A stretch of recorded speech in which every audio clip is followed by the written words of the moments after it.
तो welcome engineer आप सभी के अपने चैनल SKM स्टूडियो फिर से स्वागत है। बहुत ही इंपॉर्टेंट वीडियो आपके लिए होने वाली है। इंपॉर्टेंट क्यों है अभी आपको पता चल जाएगा। सारी चीज़ों को इसमें डिस्कस करेंगे और आपको अच्छी तरीके से हम बताने का प्रयास करेंगे। हमने आपको फिजिक्स में 5 चैप्टर तक बता दिया है, तो यहाँ से हम आपको छठे चैप्टर को पढ़ाएंगे जिसका नाम विद्युत चुम्बकीय प्रेरण है। तो आपको तैयार हो जाना है और जो भी लोग जुड़ेंगे हमारे साथ वो लास्ट तक ज़रूर जुड़े रहेंगे ताकि आपको सारी चीज़ों को हम समझाने में समर्थ रहें। ठीक है, तो मेरे प्यारे फ्रेंड्स, आपको क्या करना है, ज़्यादा चैनल को शेयर करना है, लाइक करना है, कमेंट करना है, सब्सक्राइब करना है। आपके लिए लगातार मेहनत की जा रही है, तो आपका भी कर्तव्य बनता है कि हम भी लगातार आपके साथ मेहनत कंधे से कंधा मिलाकर चले। कहने का मतलब क्या है कि आप लोग भी ज़्यादा से ज़्यादा चैनल को शेयर करिए, लाइक करिए, कमेंट करिए और सब्सक्राइब करिए। हमें आपसे कुछ नहीं चाहिए, बस आपको फ्री में पूरी फ्री ऑफ कॉस्ट आपको फिजिक्स की तैयारी कराई जाएगी। उसके बदले में सिर्फ आपको चैनल को शेयर करना, लाइक करना है, कमेंट करना, सब्सक्राइब करना है। ठीक है, और सबसे महत्वपूर्ण बात क्या है कि आपको फ्री ऑफ कास्ट इसकी PDF भी दी जाएगी। PDF आपको कहाँ मिलने वाली है? SKM स्टडी टेलीग्राम चैनल पर मिलने वाली है, जो कि आपके लिए बिल्कुल फ्री ऑफ कास्ट है। तो सारी PDFs आपको वहाँ मिलेगी और ये SKM स्टडी ऐप पर भी आपको मिल जाएगी। ठीक है, चलिए अब स्टार्ट करते हैं। बिना समय गंवाए हुए आपको अच्छी तरीके से समझाने का प्रयास करेंगे। पहला टॉपिक हमारा यही होगा, विद्युत चुम्बकीय प्रेरण, चैप्टर नंबर 6 विद्युत चुम्बकीय प्रेरण की बात करेंगे। ठीक है, चलिए पहला क्या है हमारा, फैराडे एवं हेनरी का नियम। फैराडे एवं हेनरी के नियम का प्रयोग की बात करेंगे। फैराडे एवं हेनरी का प्रयोग की बात करेंगे और बहुत ही इंपॉर्टेंट है ये। ठीक है, अब केस फर्स्ट की बात करें। केस फर्स्ट में देखिए, जब किसी कुंडली एवं दंड चुम्बक को, मान लेते हैं कोई हमारी कुंडली है और एक दंड चुम्बक को एक दूसरे के पास रख कर दंड चुम्बक के यन पोल के पास ले जाते हैं, तो कुंडली में क्लॉकवाइज धारा प्रवाहित होगी। यानी कि जब हम एक कुंडली एवं दंड चुम्बक को, ठीक है, एक दूसरे के पास रख कर दंड चुम्बक के यन पोल के पास ले जाते हैं तो कुंडली में क्लॉकवाइज धारा प्रवाहित हो जाती है। ठीक है, तथा जब इसी दंड चुम्बक को कुंडली से दूर ले जाते हैं तो कुंडली में एंटी क्लॉकवाइज धारा प्रवाहित होने लगती है। इसी घटना को विद्युत चुम्बकीय प्रेरण कहते हैं।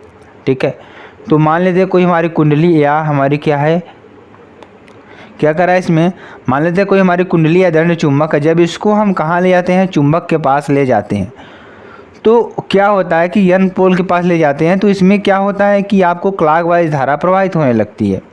लेकिन इसके विपरीत जब हम चुम्बक, जैसे आपको फिगर में दिख रहा होगा, अगर हम इस कुंडली को इसके पास ले जाते हैं अंदरों की ओर, तो इसमें क्या होता है, करंट फ्लो होने लगती है। ठीक है, अब ये इसके विपरीत क्या है कि जब इसको हम कुंडली से क्या करेंगे, दूर ले जाएंगे, तो एंटी क्लॉकवाइज में धारा क्या होगी, प्रवाहित होने लगेगी। इसके विपरीत धारा प्रवाहित होने लगेगी। बस यही बात इसमें कह रहा है। चलिए आगे आपको बताते हैं। अब हम केस सेकंड की बात करते हैं। ठीक है, तो जब कुंडली एवं चुंबक को पास में दंड चुंबक के यस पोल की ओर ले जाते हैं, जब इसको हम किसकी ओर ले जाएंगे, अभी तो हम यन पोल की ओर ले जा रहे थे, जब हम इसको यस पोल की ओर ले जाते हैं तो कुंडली में क्या होता है कि एंटी क्लॉकवाइज धारा प्रवाहित होने लगती है, तथा जब हम दंड चुंबक को कुंडली से दूर ले जाते हैं तो धारा क्या होती है, क्लॉकवाइज प्रवाहित होने लगती है। इसी घटना को विद्युत चुंबकीय प्रेरण कहते हैं। इसी घटना क्या कहते हैं, विद्युत चुंबकीय प्रेरण कहते हैं। ठीक है, तो जैसे आप देख रहे हैं यहाँ पे, ठीक है, ये हमारी क्या है, कुंडली है। अब इस कुंडली को अगर हम यस पोल की तरफ ले जाते हैं तो इसमें क्या होता है कि पहले एंटी क्लॉकवाइज धारा प्रवाहित होगी, उसको जब दूर ले जाएंगे तो क्लॉकवाइज धारा हमारी प्रवाहित होगी। तो ये आपको बस फ़र्क समझ में आना चाहिए और बहुत ही इंपॉर्टेंट है ये आपके लिए। ठीक है, चलिए स्टूडेंट्स आगे आपको समझाते हैं आपके लिए बहुत ही इंपॉर्टेंट टॉपिक्स। हम आगे बात करेंगे, विद्युत चुम्बकीय प्रेरण की बात करेंगे। ठीक है, आखिरकार विद्युत चुम्बकीय प्रेरण होता क्या है, चलिए इसके बारे में थोड़ा आपको जानकारी दे दें। मेरे प्यारे बच्चों, आपके लिए तत्पर मेहनत की जा रही है। बस आपको क्या करना है, चैनल को शेयर करना है, लाइक करना है, एक छोटा सा प्यारा सा नन्हा सा सब्सक्राइब कर देना है और आपके लिए PDF भी फ्री ऑफ कॉस्ट अवेलेबल कराई जाए, क्योंकि आप अपने हैं। अगर आप हमसे जुड़ गए हैं तो आपका मुझसे भरोसा है, तो आपको सारी चीज़ें हम देंगे। ठीक है, जब किसी चुंबक एवं कुंडली के बीच, मान लेते हैं जब किसी चुंबक एवं कुंडली के बीच आपेक्षिक गति होती है, क्या होती है, आपेक्षिक गति होती है, तब कुंडली से बद्ध चुंबकीय फ्लक्स के मान में परिवर्तन होता है। क्या होता है? जब किसी चुंबक एवं कुंडली के बीच आपेक्षिक गति होती है तब कुंडली से बद्ध चुंबकीय फ्लक्स के मान में क्या होता है? परिवर्तन होता है, जिसके कारण कुंडली में क्या होती है? विद्युत वाहक बल उत्पन्न होता है, जिसे विद्युत चुंबकीय प्रेरण कहते हैं। ठीक है, तथा कुंडली में बहने वाली धारा को प्रेरित धारा कहते हैं। ठीक है, तो ये हमारा क्या होगा? विद्युत चुंबकीय प्रेरण हो गया पूरा। बहुत ही इंपॉर्टेंट टॉपिक ये भी है। आगे हम बात करते हैं चुंबकीय फ्लक्स की। ठीक है, तो किसी पृष्ठ के अभिलंबवत, यानी कि कोई पृष्ठ है हमारा, उसकी अभिलंबवत गुजरने वाली संपूर्ण बल रेखाओं की संख्या को उस पृष्ठ से बद्ध चुंबकीय फ्लक्स कहते हैं। यानी किसी पृष्ठ से अभिलंबवत, यानी कोई हमारा पृष्ठ है।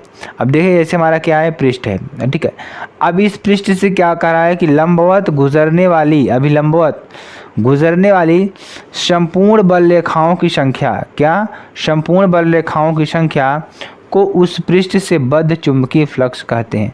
इसे फाई एम से प्रदर्शित करते हैं। ठीक है, तो यहाँ पे theta equal to 0 degree centigrade, ये वेक्टर भी हो जाएगा और ये हमारा क्षेत्रफल वेक्टर ए है। ठीक है, तो फाई एम बराबर क्या हो जाएगा? Vector B dot vector A, समीकरण नंबर 1। ठीक है, अब देखेंगे यदि बी एवं ए के बीच का कोण थीटा हो तो फाई एम बराबर बी ए कॉस थीटा हो जाएगा। फाई एम बराबर क्या हो जाएगा?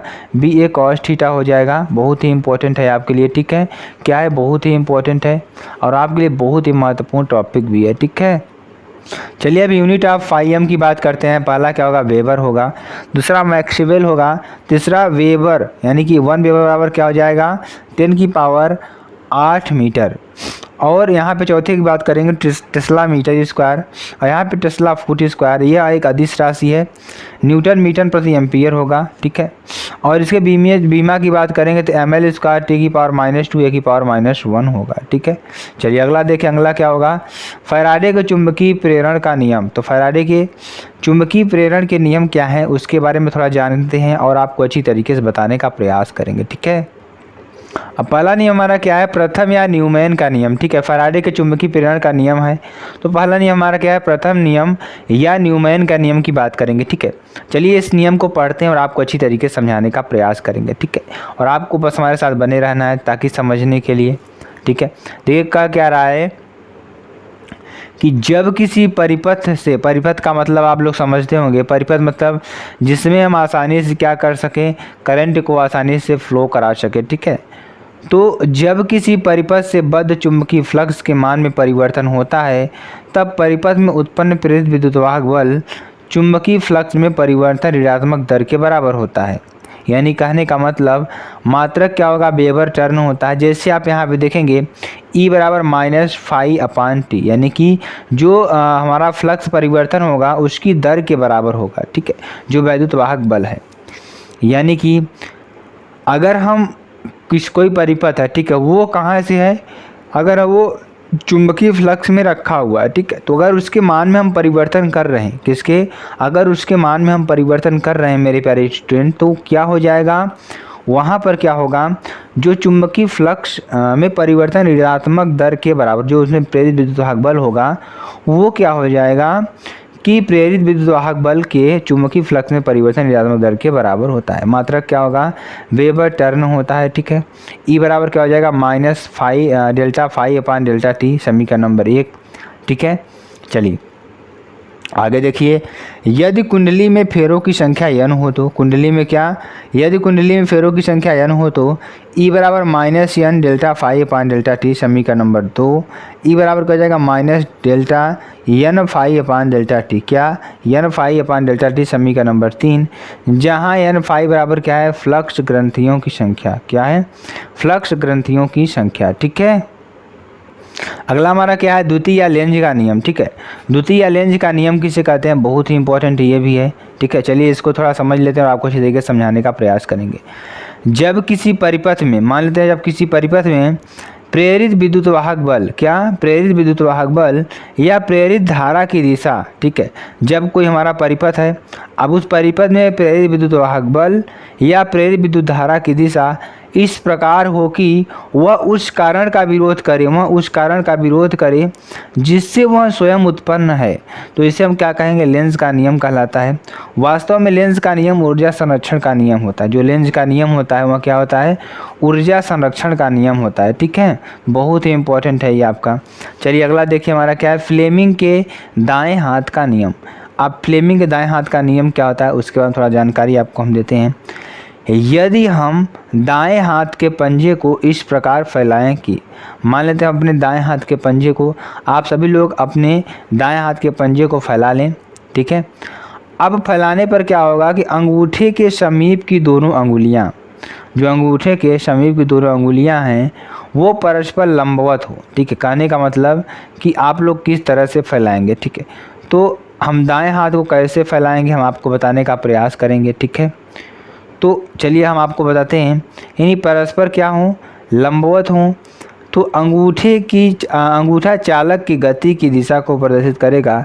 पहली अंगुली चुंबकीय क्षेत्र B की दिशा को प्रदर्शित करेगी और दूसरी अंगुली प्रेरित धारा को प्रदर्शित करेगा। ठीक है, तो ये आपको समझ लेना है, बहुत ही इंपॉर्टेंट ये भी है। चलिए अगला हमारा टॉपिक क्या है, भंवर धारा। ठीक है, जब किसी धातु की चादर को किसी चुंबकीय क्षेत्र के पास या दूर ले जाते हैं, मान लेते हैं कोई धातु की चादर है, अब इसको किसी चुंबकीय क्षेत्र के पास या दूर ले जाते हैं, किसी धातु की चादर को क्या करेंगे, यदि हम चुंबकीय क्षेत्र के पास या दूर ले जाते हैं तो धातु की चादर में एक प्रेरित विद्युत धारा उत्पन्न हो जाती है, जिसे हम क्या कहेंगे, भंवर धारा कहते हैं। इसी के कारण धातु की चादर लाल और गर्म हो जाती है। इसी कारण क्या होता है, जो धातु की चादर है लाल और गर्म हो जाती है। ठीक है, अगला देखिए क्या है, वैद्युत आवेश एवं प्रतिरोध में संबंध। आखिरकार वैद्युत आवेश और प्रतिरोध में संबंध क्या होता है, ओम के नियम से इसका निकालेंगे तो V=IR या V=E हो जाएगा। E=I×R समीकरण नंबर 1। ठीक है, तो फैराडे के विद्युत चुम्बकीय प्रेरण के नियम से, फैराडे का जो विद्युत चुम्बकीय प्रेरण का नियम है उस नियम से क्या निकालेंगे, E −N delta phi upon delta T समीकरण नंबर 2। ठीक है, आप लोग एक जानते होंगे। और ये हमारा क्या है, V=IR, ये हमारा ओम का नियम है। ठीक है, तो फैराडे के विद्युत चुम्बकीय प्रेरण के नियम से हमने आपको पढ़ाया भी, अगर टर्न जोड़ देंगे तो -N delta phi upon delta T समीकरण नंबर 2। अब इक्वेशन फर्स्ट एंड सेकंड से क्या करेंगे, IR -N delta phi upon delta T और I into delta T -N delta phi upon R समीकरण number 3। I Q delta T से क्या हो जाएगा, Q I डेल्टा T समीकरण नंबर 3 में, तो Q क्या हो जाएगा, -N delta phi upon R समीकरण नंबर 4। ठीक है, तो ये हो जाएगा। या अगर हम और इसको थोड़ा सॉल्व करने का प्रयास करेंगे मेरे फ्रेंड्स, तो क्या हो जाएगा, I=-N upon R into delta phi upon delta T। तो आई होप आपको समझ में आ गया होगा पूरा सूत्र। ठीक है, चलिए आगे आपको बताते हैं। आगे हम पढ़ेंगे अन्योन्य प्रेरण। ठीक है, तो जब दो कुंडली के पास में रख कर, यानी कि जब कोई दो कुंडलियों को पास में रख कर एक कुंडली में धारा प्रवाहित करते हैं तो दूसरी कुंडली में एक विद्युत वाहक बल उत्पन्न हो जाता है। मान लीजिए जब कोई दो कुंडली को क्या करते हैं, पास में रख करके जब एक कुंडली में धारा प्रवाहित करते हैं तो दूसरी कुंडली में क्या होता है कि एक विद्युत वाहक बल उत्पन्न हो जाता है, जिसे प्रेरित विद्युत वाहक बल कहते हैं। ठीक है, अब इसी के कारण दूसरी कुंडली में धारा प्रवाहित होने लगती है तथा विद्युत चुम्बकीय प्रेरण की इस घटना को अन्योन्य प्रेरण कहते हैं। कहने का मतलब, जब हम किसी एक कुंडली में धारा प्रवाहित करते हैं तो अन्योन्य प्रेरण के कारण क्या होता है कि दूसरी कुंडली में भी धारा प्रवाहित होने लगती है। इसी क्रिया को हम क्या कहेंगे, अन्योन्य प्रेरण क्रिया कहेंगे। ठीक है, तो ये N1 ∅1 N2 ∅2 I1 होगा, इसमें प्रवाहित धारा I2 होगी। ठीक है, चलिए आगे हम बात करेंगे कुंडली में संचित ऊर्जा की बात करेंगे। आखिरकार कुंडली में जो संचित ऊर्जा होती है वो क्या होती है, तो माना किसी कुंडली में, मान लेते हैं किसी कुंडली में प्रवाहित धारा I0 एवं कुंडली का स्व प्रेरण गुणांक क्या है, L हो, तो U बराबर क्या हो जाएगा, Li0 का स्क्वायर अपान 2, यानी कि हाफ Li²0।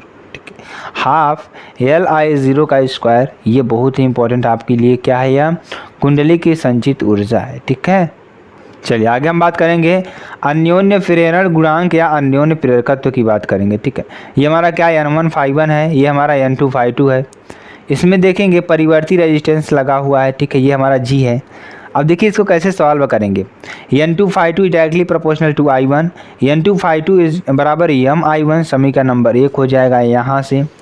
ठीक है, अब यम बराबर क्या हो जाएगा, N2ϕ2/I1 समीकरण नंबर 2, जहाँ यम क्या है, अन्योन्य प्रेरण गुणांक है, ठीक है। और फैराडे के विद्युत चुम्बकीय प्रेरण के नियम से क्या हो जाएगा, E बराबर -N∆ϕ/T से।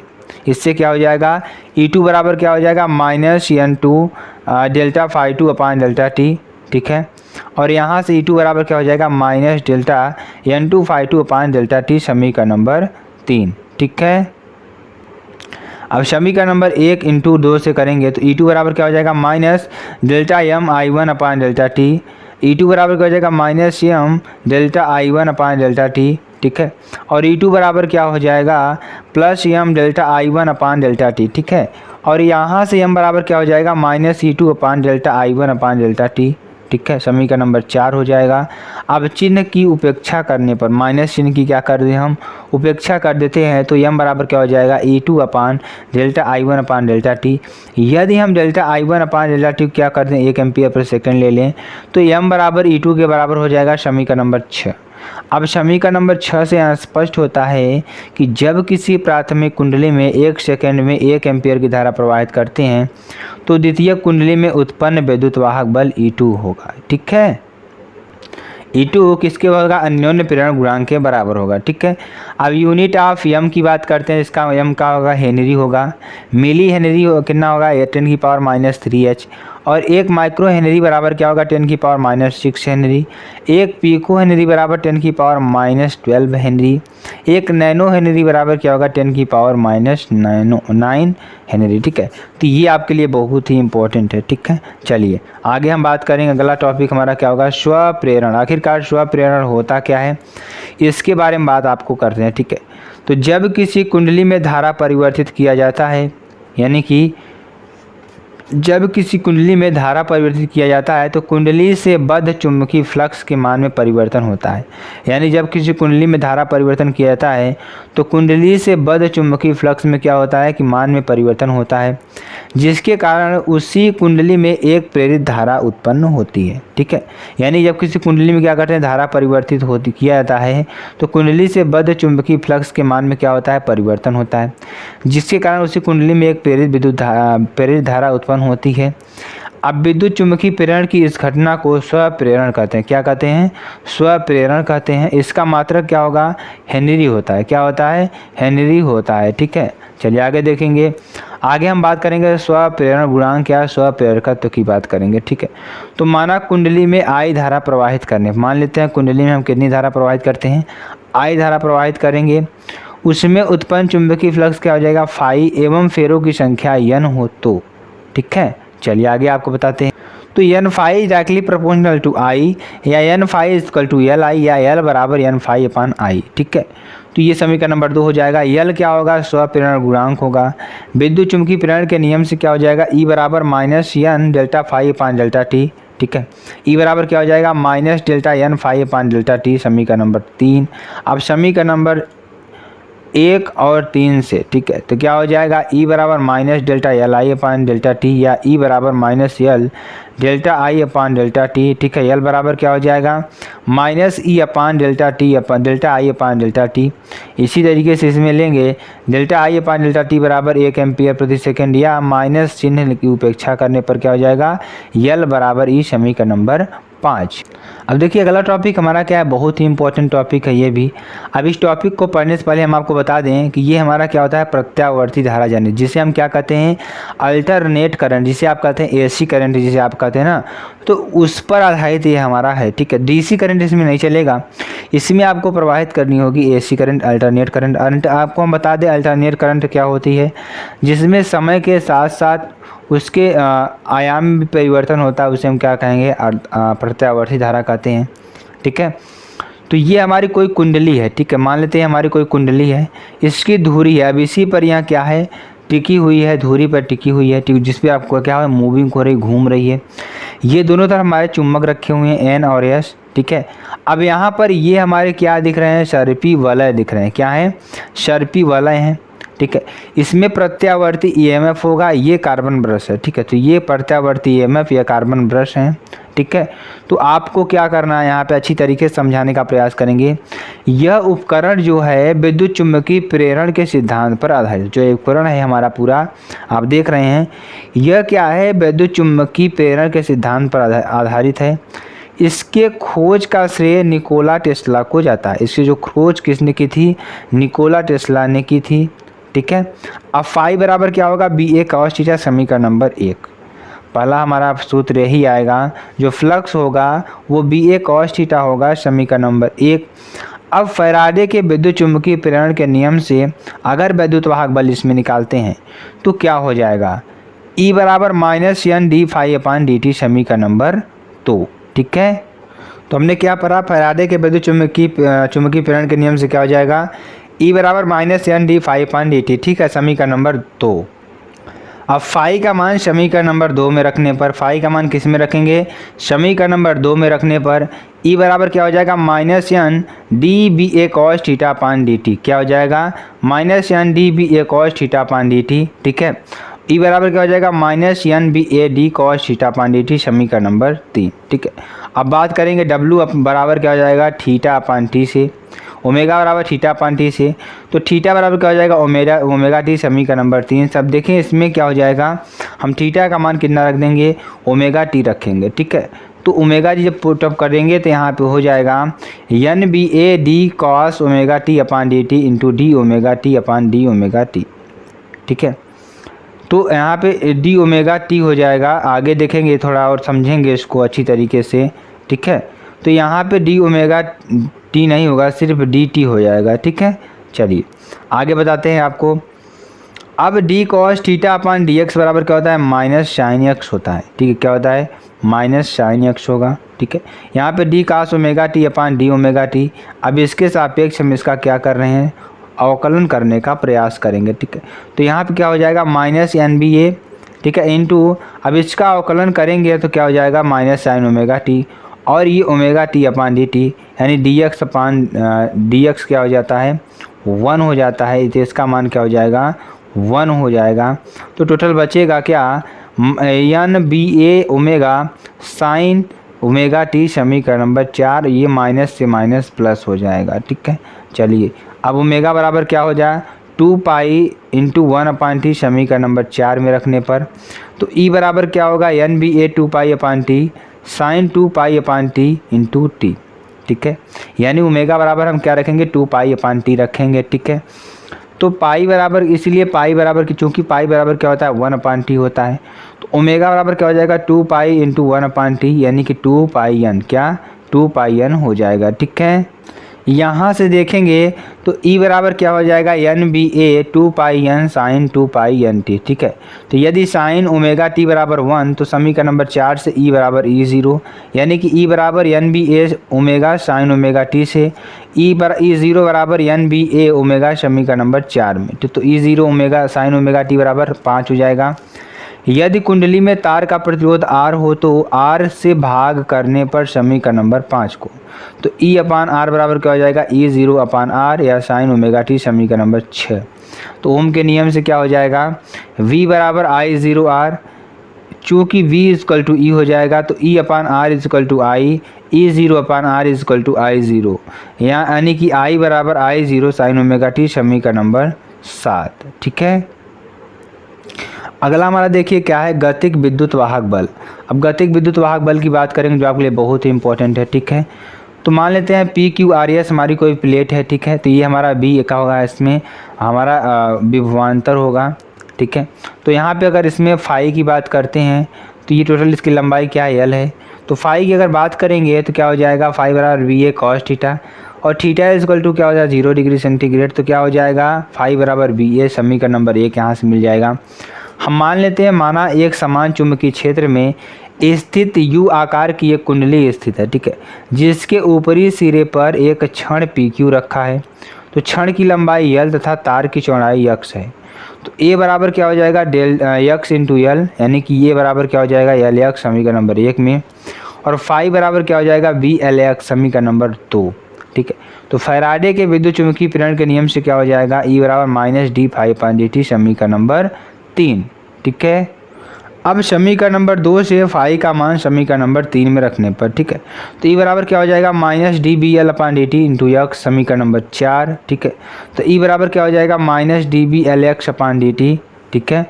और E बराबर क्या हो जाएगा, minus B L D X upon D T, यानी कि माइनस वी बराबर D X upon D T, या E बराबर minus V L into minus V, क्या हो जाएगा, E बराबर वी एल वी। तो ये आपका विद्युत वाहक बल आपका निकल जाएगा, बहुत ही इंपॉर्टेंट है। ठीक है। अब नोट की बात करेंगे, अन्योन्य प्रेरण गुणांक। आखिरकार अन्योन्य प्रेरण गुणांक होता क्या है, तो जब किसी चुंबक को, मान लेते जब किसी चुंबक को कुंडली के पास में ले आते हैं या उससे दूर ले जाते हैं, तो चुंबक में उत्पन्न चुंबकीय बल रेखाओं के कारण चुंबकीय फ्लक्स फाई तथा कुंडली में प्रवाहित धारा आई के क्या होती है, अनुक्रमानुपाती होती है। यानी कहने का मतलब क्या होगा, हम आपको समझाते हैं। मान लेते हैं कोई हमारी कुंडली है, ठीक है, इसे चुंबक के पास ले जाएंगे और इसमें धारा प्रवाहित होने लगेगी। अब ये जो फ्लक्स होगा, ये इसमें प्रवाहित धारा क्या होगा, अनुक्रमानुपाती। जितना ज़्यादा फ्लक्स होगा, फ्लक्स काटेगा, उतनी ज़्यादा धारा इसमें प्रवाहित होने वाली है। तो phi is directly proportional to I, या phi is equal to M I, या M is equal to phi upon I. ठीक है। तो एम बराबर क्या हो जाएगा, N into phi upon I, क्या, फाई अपान आई। ठीक है। आगे देखिए क्या है, दो समतल कुंडली के बीच अन्योन्य प्रेरण गुणांक। ठीक है। तो मान लेते हैं दो समतल कुंडली के बीच क्या, अन्योन्य प्रेरण गुणांक की बात करेंगे। ये हमारा A1 है, ये हमारा A2 R1, ये I1। ठीक है। तो चलिए आगे आपको बताते हैं, कुंडली के केंद्र पर चुंबकीय क्षेत्र। क्या, कुंडली के केंद्र पर चुंबकीय क्षेत्र की बात करेंगे, तो B बराबर क्या हो जाएगा, म्यू 0 N इंटू आई अपान 2R। क्या, B बराबर म्यू 0 N इंटू आई अपान 2R, समीकरण नंबर 1। ठीक है। आगे देखेंगे B1 बराबर क्या हो जाएगा, म्यू 0 N1 I1 अपान 2R1, समीकरण नंबर 2। ठीक है। तो ये आपका हो जाएगा, बहुत ही इंपॉर्टेंट है। ठीक है।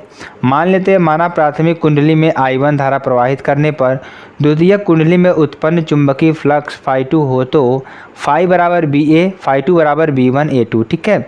ये समीकरण नंबर 3 हो जाएगा। अब मान लेते हैं B1 का मान समीकरण नंबर 3 में रखने पर क्या हो जाएगा, φ2 बराबर म्यू 0 N1 I1 अपान 2R1 इंटू A2, यानी कि A बराबर पाई R स्क्वायर। यानी कि अगर हम φ2 बराबर क्या रखेंगे, म्यू 0 N1 I1 अपान 2R1 इंटू A2 का मान रखेंगे, तो पाई R2 का स्क्वायर, समीकरण नंबर 4। ठीक है। यहाँ से इसको सॉल्व करेंगे तो यम बराबर क्या हो जाएगा, एन फाई अपान आई से क्या हो जाएगा, यम बराबर N2 φ2 अपान I1, समीकरण नंबर 5। तो फाई का मान समीकरण नंबर 5 में रखने पर क्या हो जाएगा, यम बराबर N2 अपान I1 into mu 0 N1 I1 पाई R2 का स्क्वायर अपान 2R1। ठीक है। यम बराबर क्या हो जाएगा, म्यू 0 N1 N2 पाई R2 का स्क्वायर अपान 2R1। ठीक है। तो ये आपके लिए बहुत ही इंपॉर्टेंट है। तो मेरे प्यारे फ्रेंड्स, आई होप आपको ये वीडियो ज़्यादा पसंद आई होगी। अगर वीडियो पसंद आते हैं, आप चैनल को लाइक कर सकते हैं, शेयर कर सकते हैं, कमेंट कर सकते हैं। आपके कमेंट का इंतजार रहेगा, आपके शेयर का इंतजार रहेगा। तो मेरे प्यारे बच्चों, इसकी PDF आपको SKM टेलीग्राम चैनल पर मिल जाएगी। जो भी स्टूडेंट्स हमारे साथ नए जुड़े हैं, वो चैनल को तुरंत सब्सक्राइब कर देंगे, लाइक कर देंगे, कमेंट और शेयर कर देंगे। तो स्टूडेंट्स फिर मिलते हैं नेक्स्ट वीडियो में नए टॉपिक के साथ। तब तक के लिए जय हिंद, जय भारत।